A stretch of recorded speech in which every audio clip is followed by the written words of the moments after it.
we have a few matters to discuss.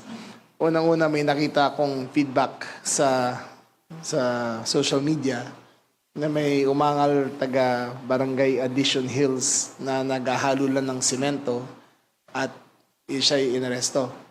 Ako ba'y humihingi ng paumanhin at pupuntahan ko po siya sa mga susunod na araw at sasabihin ko na at ako na po ang hingi ng paumanhin.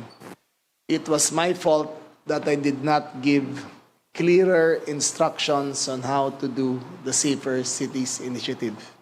Nagkulang po ako ron. Ang gusto ko lang po, ang tanging hangarin ko ay patahimikin yung mga kalye.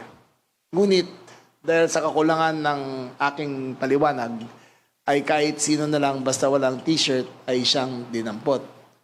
Mali po yun. Nagkamali po kami ron and I take full responsibility. I will make amends and I will make sure na mag-usap po kami para maklaro ko po to.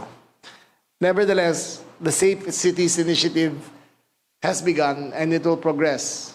It will progress to other forms of making the city safer, which I will announce in the next few weeks as we perfect this.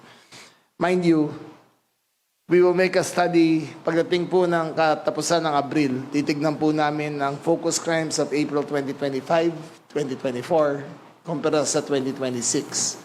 So far, ang report ng aking mga regional directors and district directors ay malaki na po ang binaba ng krimen ng 8 focus crimes sa Metro Manila at sa ibang mga lugar.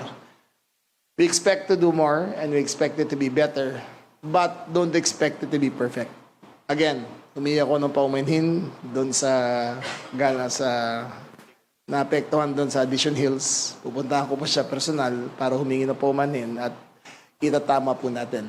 Pagkatapos po nito ay may command conference kami at ipapaliwanag ko kung ano pa at ikaklaro ko kung ano ang limits ng pwedeng gawin.